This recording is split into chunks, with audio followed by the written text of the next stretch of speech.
Assalamualaikum warahmatullahi wabarakatuh. Selamat pagi anak-anak. Kita mulai pembelajaran IPA kali ini, yaitu mengenai materi partikel materi. Ya, kita mulai partikel materi. Nanti kata kuncinya ada yang kita sebut istilah apa itu partikel, kemudian apa itu atom, dan apa itu molekul, serta apa yang disebut dengan ion.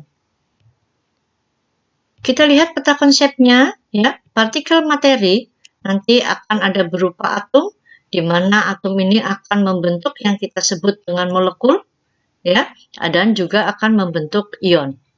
Di mana molekul nanti kita bedakan menjadi dua, ada yang disebut unsur dan ada yang disebut dengan senyawa. Untuk ionnya juga dibagi dua, ada ion positif dan ada ion negatif. Ya. Jadi nanti kita lihat kalau unsur itu tersusun atas atom-atom yang sama dan sedangkan senyawa itu tersusun oleh atom-atom yang berbeda. Nah, sekarang kita lihat istilah-istilah berikutnya. Nah, partikel itu apa? Partikel itu bagian yang sangat kecil yang menyusun suatu materi atau zat. Jadi kalau ada zat, maka disusun oleh partikel-partikel, di mana partikel-partikelnya tersusun atas atom-atom. Ya. Nah, atom itu jadi apa? Atom itu adalah bagian terkecil dari partikel yang tidak dapat dibagi-bagi lagi. Ya, jadi kalau atom itu bagian terkecil dari suatu partikel yang tidak dapat dibagi-bagi lagi. Di mana atom itu terdiri dari 3 muatan. Ada proton, ada neutron, dan ada elektron. Kemudian nanti ada molekul, kita juga akan bahas ya. Nah, molekul kalau terdiri dari atom-atom yang sejenis, itu kita sebut unsur. Kalau molekulnya disusun oleh atom-atom yang tidak sejenis, maka kita sebut senyawa. Dan ada lagi istilah ion. Ion itu apa? Ion adalah kumpulan atom yang bermuatan listrik. Ya. Kemudian, kalau kita melihat materi partikel atom, ini kalau ada materi, maka materi itu terdiri atas partikel-partikel, ya. Kemudian dari partikel-partikel ini, ya, akan terdiri dari apa? Terdiri dari atom. Jadi atom itu bagian yang terkecil dari suatu partikel, gitu ya. Jadi atom adalah bagian terkecil dari suatu partikel. Nah, sekarang kita lihat peta konsep atomnya, ya. Atom nanti tersusun atas 3 hal. Ada yang kita sebut proton, ya. Jadi di dalam atom itu ada 3 buah benda bermuatan, ya. Ya, ada 3 jenis muatan. Proton, ada neutron, dan ada elektron.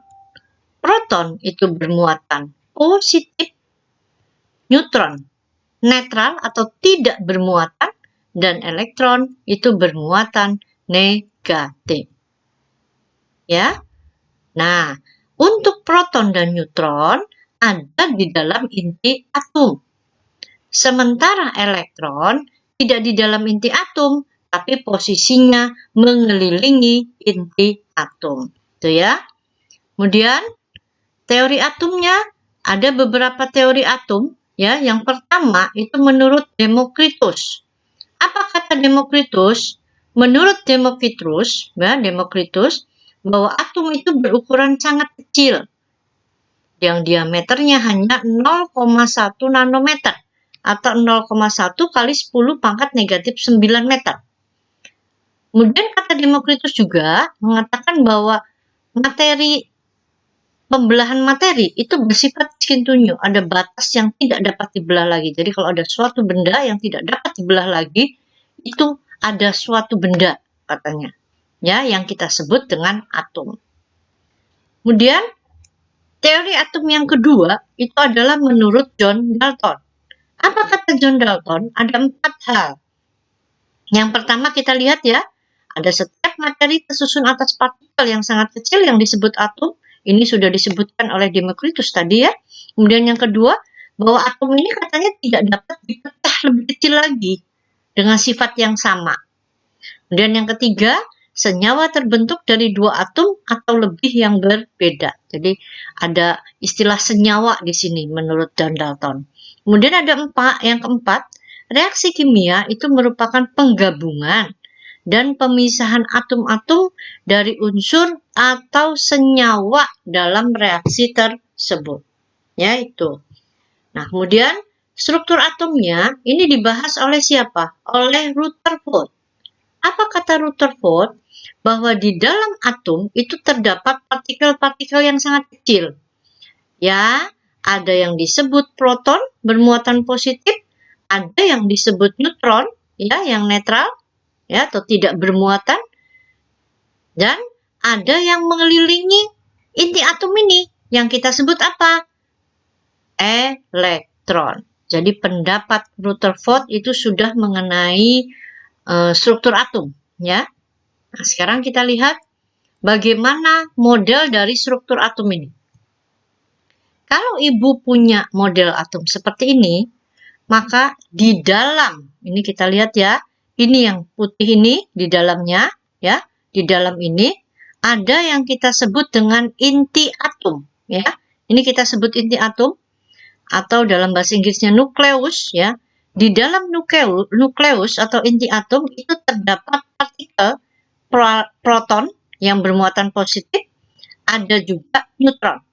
Jadi hanya ada proton dan neutron saja di dalam inti atom. Nah, elektronnya di mana? Elektronnya berada mengelilingi, ya. Jadi elektronnya mengelilingi inti atom di sini. Mengelilingi dalam lintasan tertentu. Jadi lintasan elektronnya nanti kita sebut sebagai orbit, ya.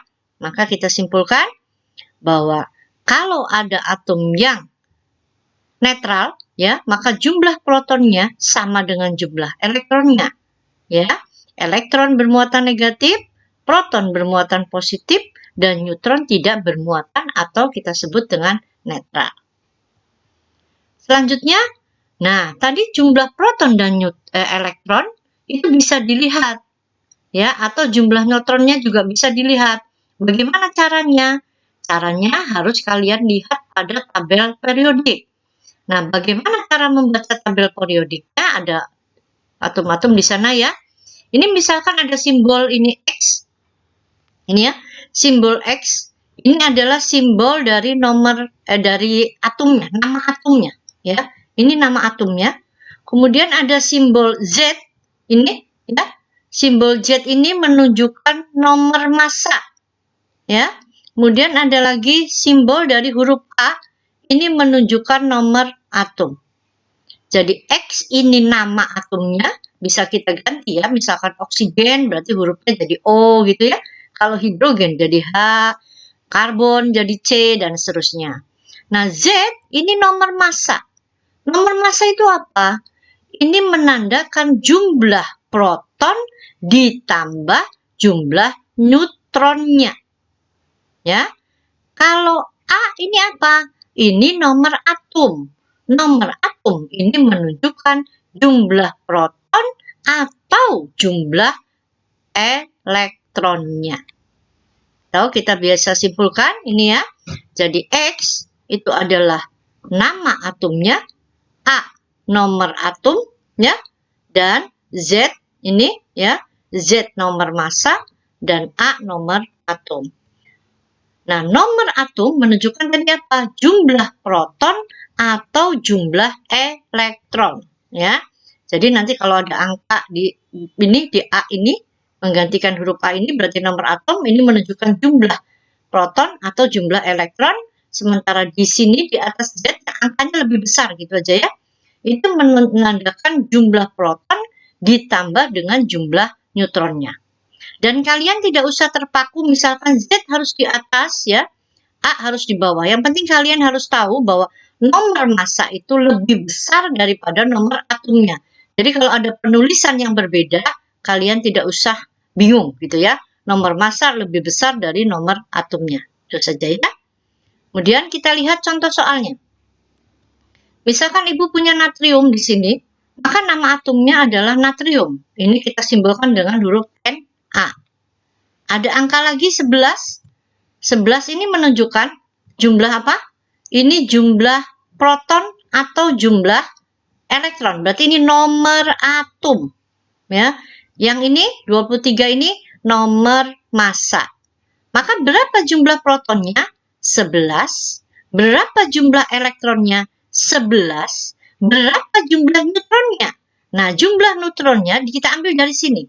23 dikurangi 11, yaitu berapa? 12. Tuh ya. Kemudian kita lanjut.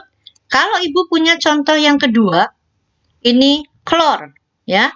Atau kita singkat dengan, atau kita simbolkan dengan huruf T besar, L kecil. Kemudian kita lihat ada angka di sini, maka berapa nomor massanya? 35. Berapa nomor atomnya? 17. Maka dari sini jumlah protonnya dan jumlah elektronnya berapa? 17. Berapa jumlah neutronnya? Jumlah neutronnya 35 dikurangi 17. Berapa? 18. Oke, mudah-mudahan kalian paham. Ya, silahkan kalian pelajari kembali. Nanti kita latihan soalnya ya. Terima kasih. Wabillahi taufiq wal hidayah. Assalamualaikum warahmatullahi wabarakatuh.